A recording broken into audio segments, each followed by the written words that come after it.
All right, I should be showing up live here any minute now. Let me try to open up the chat room. This is the point where I'm talking to myself. So I should not be responding. No, Is there a point during the Q&A when I should be responding? probably not. Okay. All right, I think I'm live. I still don't see my video feed.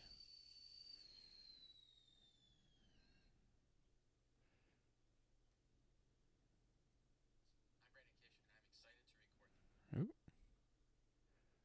Oh, oh. Am I live?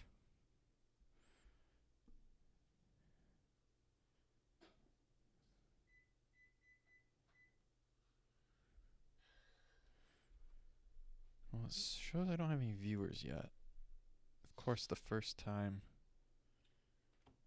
that I start this, everything's a little bit different than it was last semester.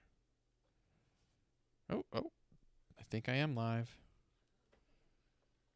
Yeah, it's been going a minute. Okay, all right. Now I just have to see when people join. Luckily, in the recording, I think I can cut all this out, right?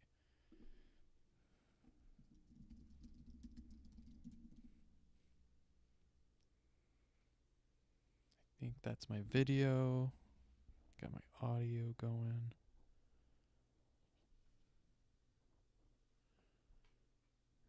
Yeah. Still no viewers. Okay. I know there's at least one person who's going to be joining for sure.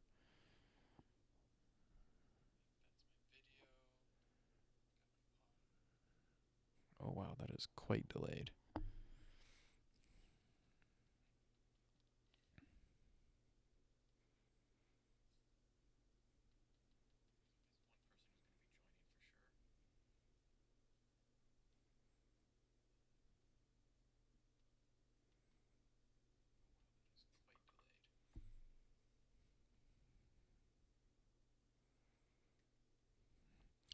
All right. I'm getting a message that they don't hear sound. I promise that I'm talking. I can hear it on my phone, so I think it is streaming.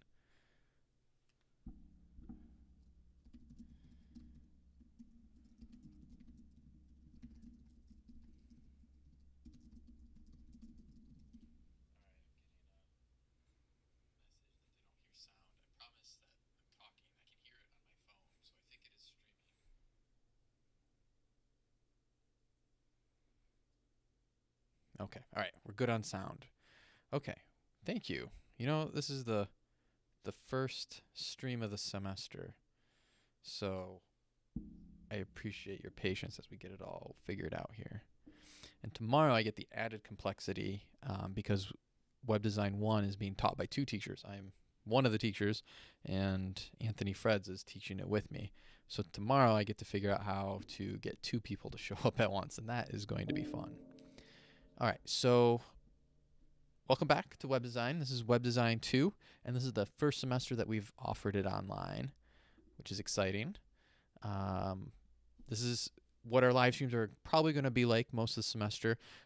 My big face, my voice. I also have a few cool tricks up my sleeve. I can put my computer screen up so you can see just my screen, or I can have myself in the corner, or I can shrink myself down into the corner quite small. Hopefully this works pretty well. Is my audio sounding okay?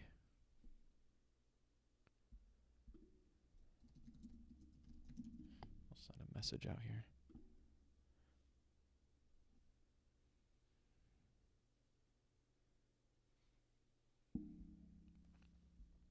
So while I'm waiting to hear back on the audio here. Okay, yep, I got a good message that the audio sounds great, and that's exactly what I wanted to hear. All right, so let's talk about the first week of Web Design 2.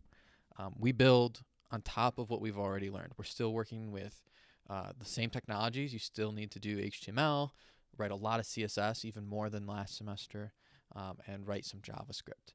But we're going to be doing a little bit more this semester too. And so as you read chapter 2,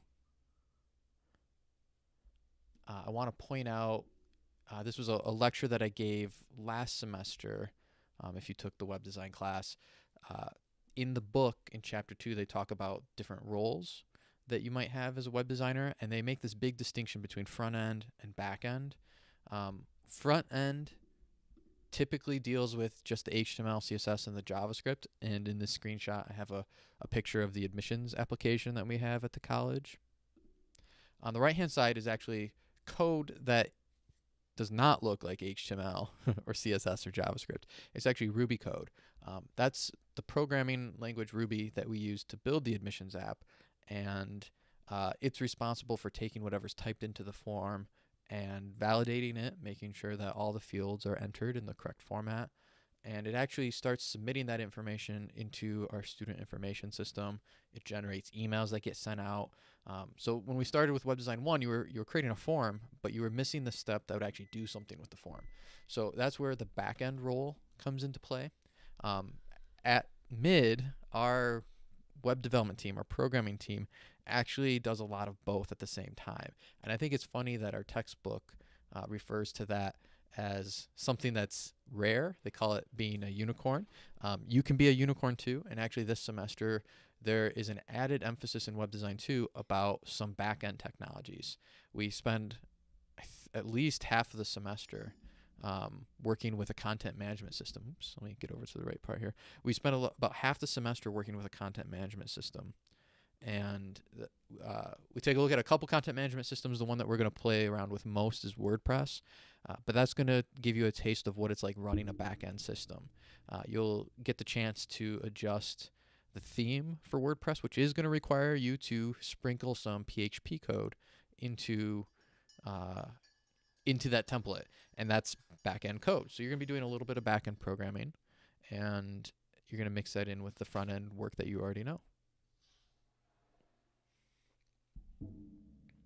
All right. So at any point in time, if you have questions, go ahead and post them in the chat room. And if you're watching this recording, first, thank you for watching this on YouTube. You're going to need to remember to hit like and subscribe and all that stuff down at the bottom. But if you have questions, this is where I will encourage you to reach out in our Slack chat room.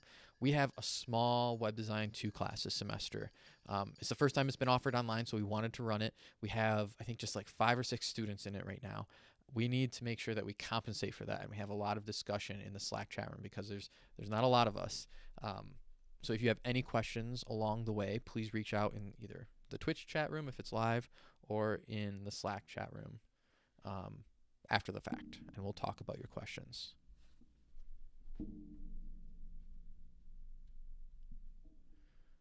There was a question in the chat room about are we going to touch on the stuff that we use at mid or just WordPress?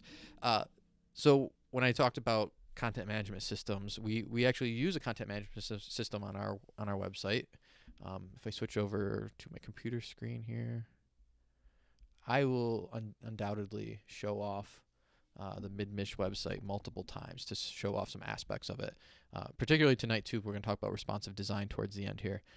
But in order to allow us to create hundreds or thousands of web pages, we actually have a content management system. It's called Concrete 5. We're not going to talk about that one in this class, but as you compare WordPress to some of the other popular content management systems, you'll get a feel for what they do and what role they play. So I think that what you're going to learn will apply to whatever CMS you might work on if you take a job at a company. But I want to make sure that we talk about WordPress because according to the last estimate that I read on Wikipedia, WordPress accounts for something like 30% of all websites. I'm going to do some live Googling here. WordPress percentage of websites. Yeah, 30% of the web is powered by WordPress. So let me zoom that up here.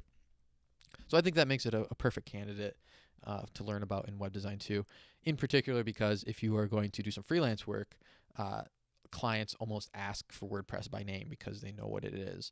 Whether the client pays WordPress to host it or gets their own host, you need to understand how WordPress is structured, how you add content to it, and how you can customize the theme. So I hope that answers the question in the chat room. All right. So let's bounce back. This is our Moodle shell. If you haven't taken the tour yet, I posted a video, an introduction video, where I talk about the links that are on the top right, my information that's posted, and oops, I need to turn on Do Not Disturb here, so those don't show up on screen here. Okay, so take a look at that course intro video. I show you how Moodle is going to be structured, and I include the links that you're going to need for this week. The most important page in week 1 is up at the very top. It's our week 1 overview, and it has a task list. This is where you should look at every weekend, at the start of every week, because it is going to have a numbered list of everything you have to turn in and complete.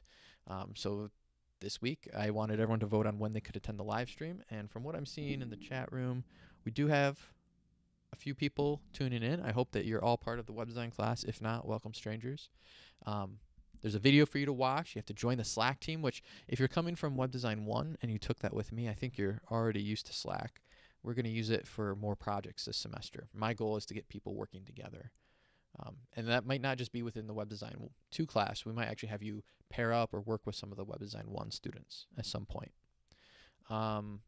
I've asked you to upload a photo to Moodle and to Slack and to participate in the icebreaker. And the icebreaker is actually combined with Web Design 1 this semester. So be sure that you participate in there and say hi to all the fresh web design students that are going to be hopefully taking Web 2 in future semesters.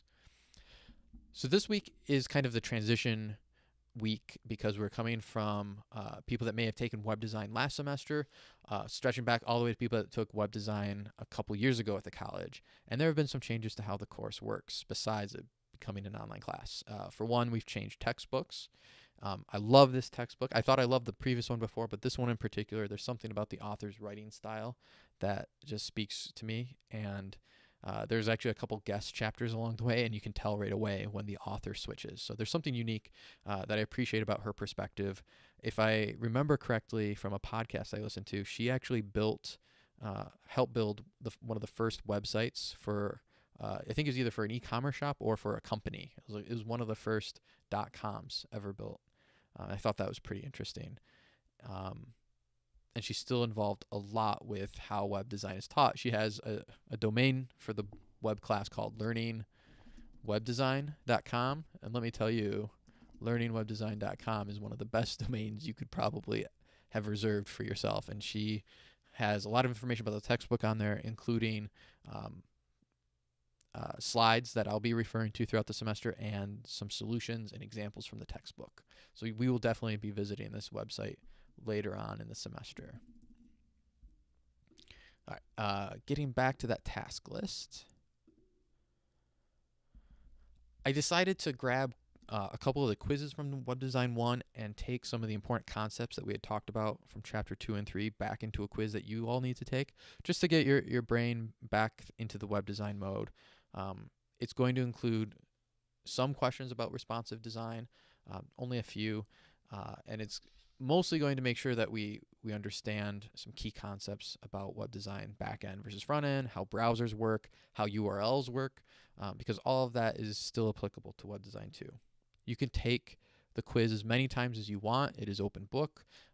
It is meant to be practice for the terminology that I want you to be comfortable and familiar with. So please take that a couple times to make sure that you're familiar with those concepts and terminologies. I also am asking that you submit an introduction journal. With it being the first week of the online class, in the intro journal, I'm asking that you kind of come up with a plan for how you're going to accommodate the workload that comes with this 3-credit online class.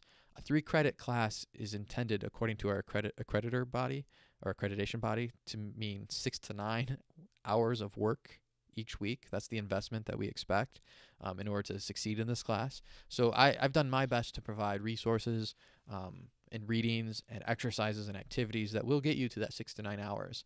The time that I've estimated in here might vary for you personally, but I hope you will find a way to set aside that amount of time throughout the week. It does not have to be all in one shot. In fact, the way I learn, I actually am a slow reader, and I like to break things up and read things slowly. So when I read the textbook every week, I'm actually reading a section here or two throughout the week before I finish the chapter.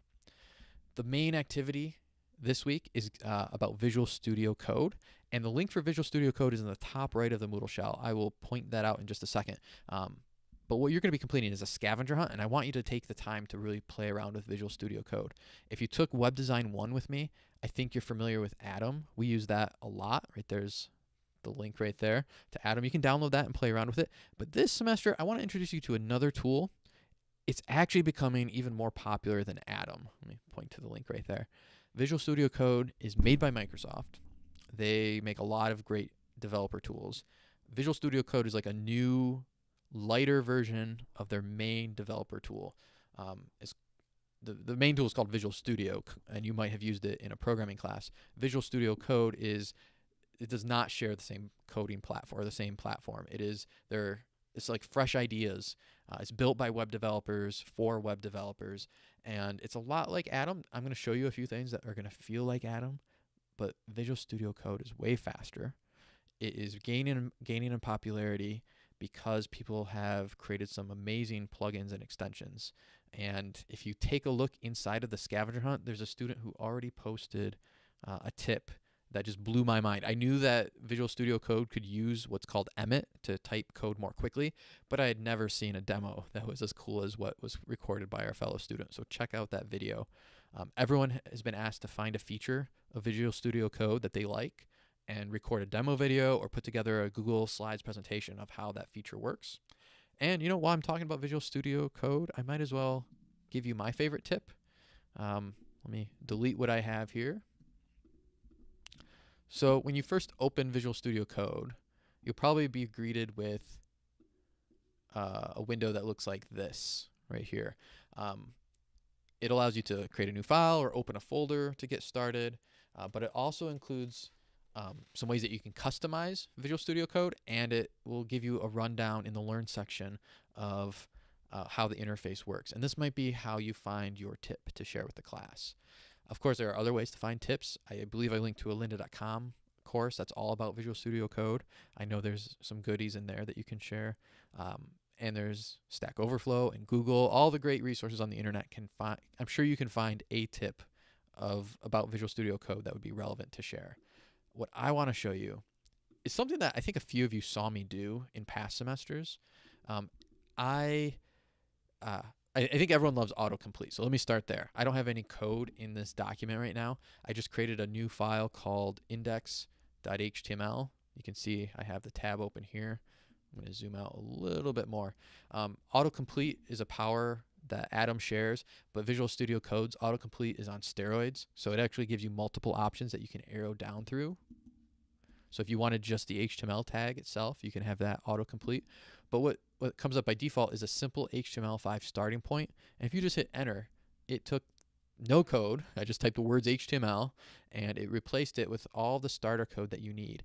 And as you read about responsive design this week and next week, some of the tags that you have to include in your document to build something that's responsive are already here in Visual Studio Code. In particular, this meta tag. Let me zoom it in a little bit bigger here. This meta tag, we're going to focus on a lot next week. I have some examples of a web page that has it and a web page that doesn't have it and what's different about those, particularly on mobile devices. I always forget this tag, and then I'll visit my project on a phone, and it does not behave the way I wanted it to. So I am grateful that the autocomplete for Visual Studio Code remembers that in their default example. So yes, Visual Studio Code is amazing for autocomplete. Let me show you the tip that was posted in the forum for the scavenger hunt. I believe who recorded it mentioned what Emmet is. It's an agreed upon shorthand for generating code quickly. And so in this example, they wrote a CSS selector, UL, and then the greater than sign, and then LI. And in her super awesome example, she even included a class like .item. And I think she even said that we wanted 5 of those. So she wrote the multiply sign, the star, and then 5. And you can actually get a preview over here, right above my head here, floating, a preview of what it's going to return when you hit enter. Emmet allows you to write just the CSS selector, essentially, and get the HTML code generated automatically. And it puts your cursor in between the place where you probably want to type next. So if I wanted to say item 1 was, let's see, you know what, I'm reading Harry Potter to my son, so let's pick an item that is book 1. Isn't that Chamber of Secrets? No, Chamber of Secrets is the second one. Sorcerer's Oh, wow, I can't spell sorcerers. Sorcerer's Stone. And then let's make the next one Chamber of Secrets. You can see that I didn't have to type any of that HTML code. It was just auto-completed for me. That's pretty awesome. That was a tip by a student, and I'm glad that they found it. That works for things other than unordered lists and list items. It actually assumes that what you want is a div. So if you just did like a pound sign and then area, if you did pound sign area and you hit enter, it gives you a div with an ID of area. If you wanted classes, you could just do a dot and then area, and it would give you a div tag with a class of area. This works for just about any tag out there. You know, if you do strong dot really strong, it returns the strong tags with a class of really strong. Emmet is super powerful. But the reason I wanted to show you this is there will be times when I want to edit a lot of things at once. And so Visual Studio Code supports the concepts of multiple cursors. For all of your life and all of the people you know, they think that you can only type in one spot on a computer at a time. And if you want to type in multiple spots, maybe people believe that you need multiple keyboards. But with multiple cursors in Atom and in Visual Studio Code and all the good text editors, you can actually place as many cursors as you want. And the most common thing that I find myself wanting to do is think, oh, I did not want to call this item. I wanted to call this stuff or book. These are books, right? So maybe I want to give it a class of book. So I could select this and type book, but I'd have to do that 5 times. I can actually just hit a keyboard shortcut. And on my version of Visual Studio Code, I may have customized it. I think this might be the default though. Try Command or Control D on a PC. And every time you hit Command D, it selects the next occurrence of it. So you'll see that I actually have 5 blinking cursors here. And as I type book, it replaces all of them at once. Now, I really like being able to select them one at a time. So every time I hit Command D, it picks another one of the items because I can tell it when to stop. Maybe there's something later on that has the class of item and I want to leave it alone. But Command D picks one at a time. If you were sure that you wanted all of them, there is another version of that shortcut. It's Control Command G, and that will actually select all of them in a document, which can be a bit overwhelming and not what you want. But in this case it is, so I could select all of them and type book as well. Now while you have 5 blinking cursors here, you can actually use all the same keys that you normally would. You can use the left arrow to move back over, so you might be able to say Harry Potter book. You can use shortcuts. So if you hold down Option on a Mac, and this might be Alt or Control on the PC, you can use the left and right arrows to move the cursor around. So I'm jumping from one end or the beginning of the word to the end of the word. I can hold down Command, and that actually jumps to the end or the beginning of the line. And I used this earlier today actually to select all of the lines that contain the word book, for instance. And then I just moved to the end and I moved to the beginning, and there I've selected all of the lines that have the word that I wanted. Pretty amazing. So with those navigation shortcuts and Command D, I am able to quickly modify a whole document of code. And I use it so many times during web design that I get mad when I'm using an editor that either doesn't have it enabled or has a different shortcut for it. So I'm often trying to make it match my brain's expectation of Command D or Command Shift G to select all of them. Your mileage may vary. Please try this out though, because I really do think it can save you time. All right, if you have any questions about Visual Studio Code, go ahead and put them in the Slack.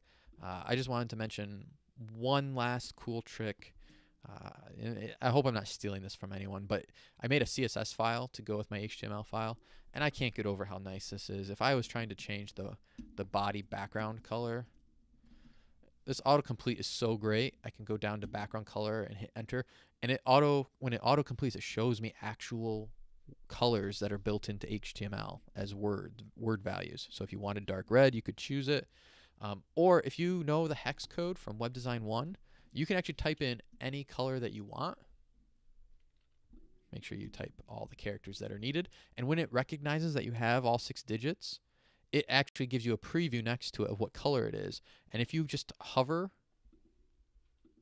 gosh, now I don't know if I can do it. If you just hover over that color, you can actually use a color picker to move that around to whatever color you want.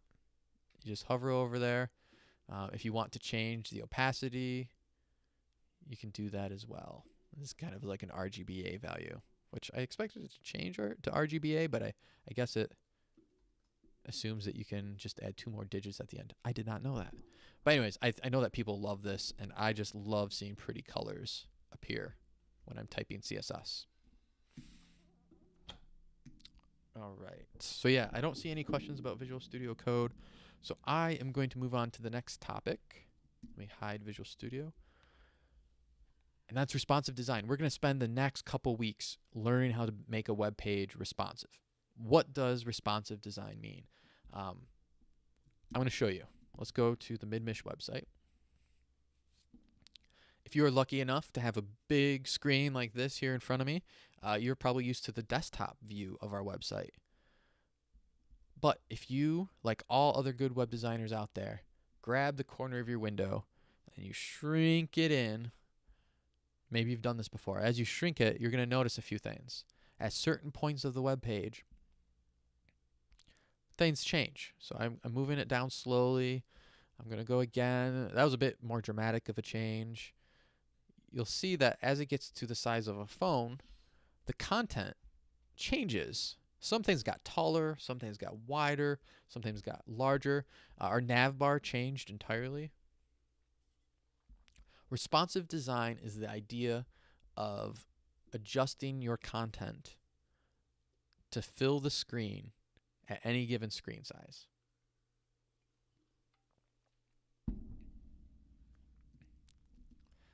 So that's my definition of responsive design, resizing the window and watching it fill and rearrange. There's probably a much more accurate definition, and you're going to read that in the textbook next week in that chapter. If you started the lynda.com series on responsive design, I think he does a good job of introducing those concepts as well. There's a few screenshots in our chapter 2 and chapter 3 this week that I wanted to point out. I've actually used this image myself in the past, this image with dozens of laptops, dozens of tablets, and maybe 100 smartphones. I don't know. It's a lot of phones. This is what it means to be a web designer since 2010, I'd say roughly, until today. There are so many size screens, and we used to try to write our website to work on just one screen size, and that has been replaced with hundreds of devices. All right, so that's a tall order. How do you design a website that's going to work on all of these screens? It would suck if you had to write a special version of the website for every screen size, and that's actually how mobile web design started. If you think back, and maybe this is still true for some of the sites you use, it used to be common if you went to a website, and Facebook used to do this. If you went to facebook.com, it redirected you when you were on a phone to m.facebook.com.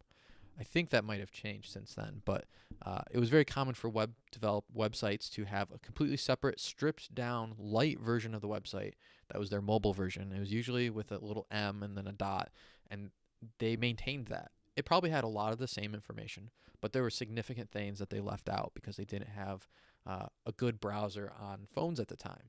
Well, the iPhone changed all that.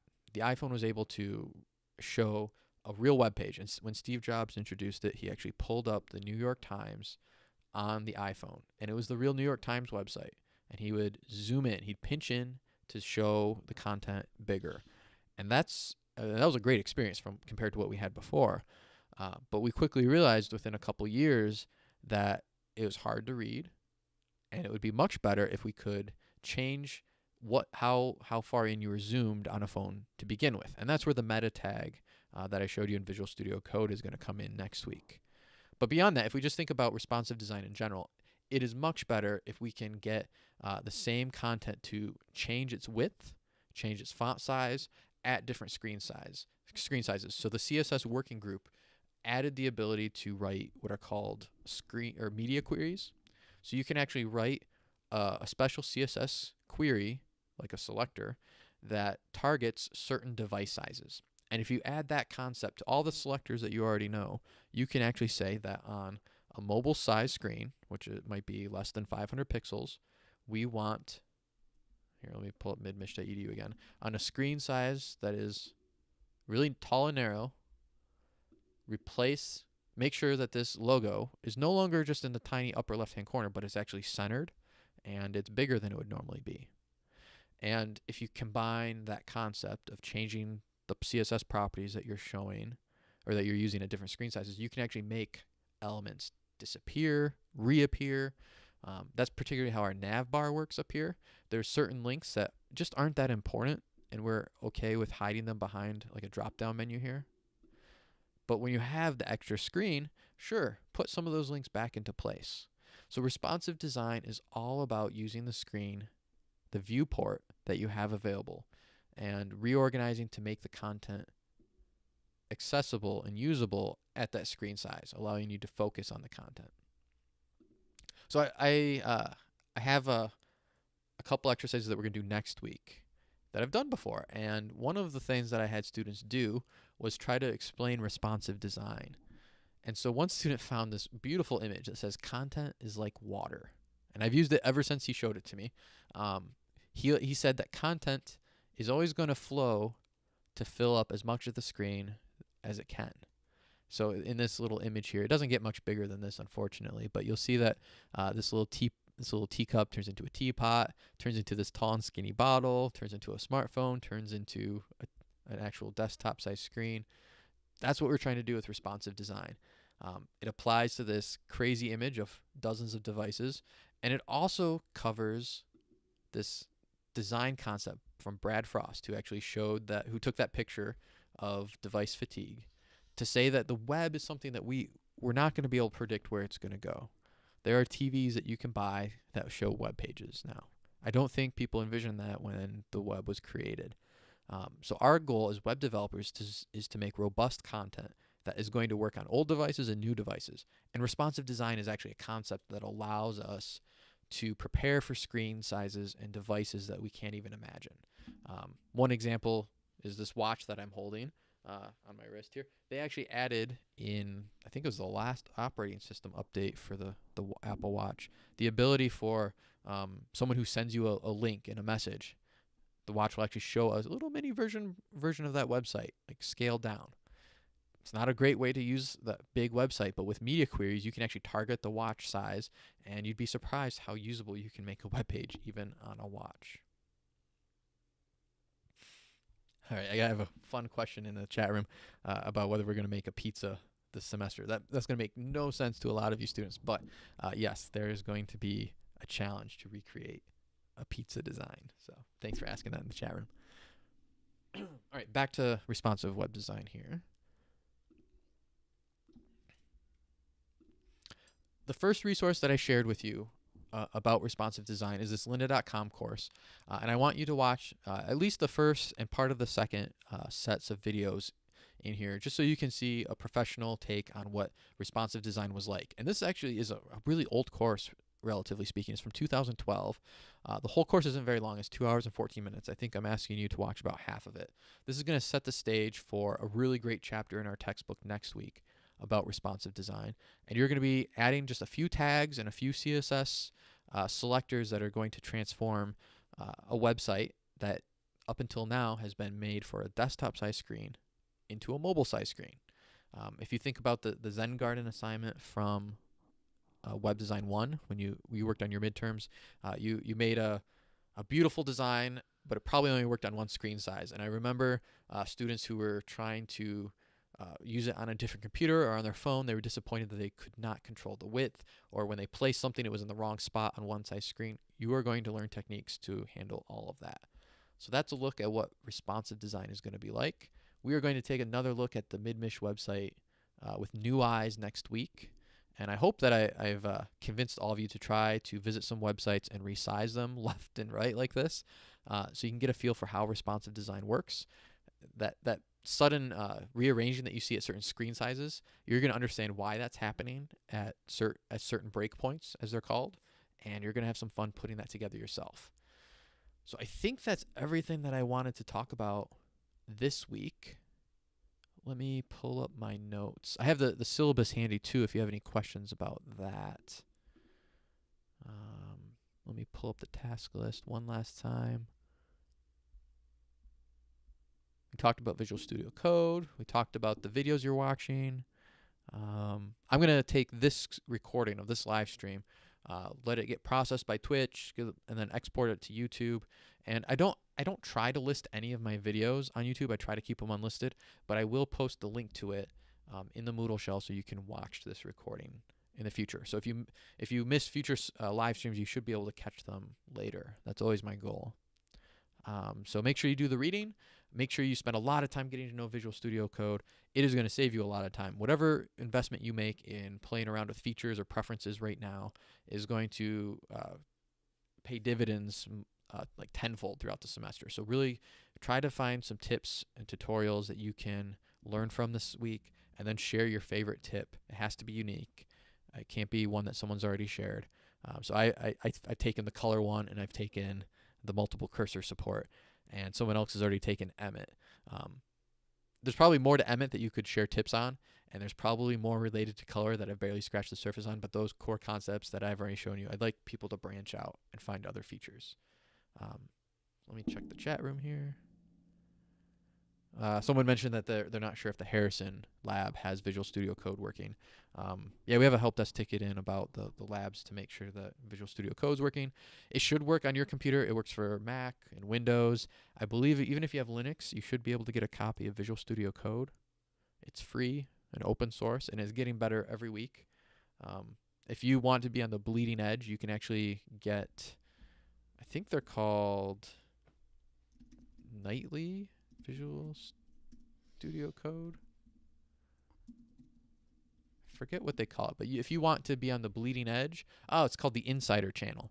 So if you want to get the betas every single week, they're changing something. You can download that version, but the base copy that I have linked to in Moodle will work for your needs as well. So at the top of the shell in the upper right, look for the Visual Studio Code text editor link. There it is, and go ahead and download it and try it out. All right, there's no questions, so I'm going to wrap this up. We kept it pretty short. Thank you for tuning in. Thank you for watching the recording, and I will see you next week.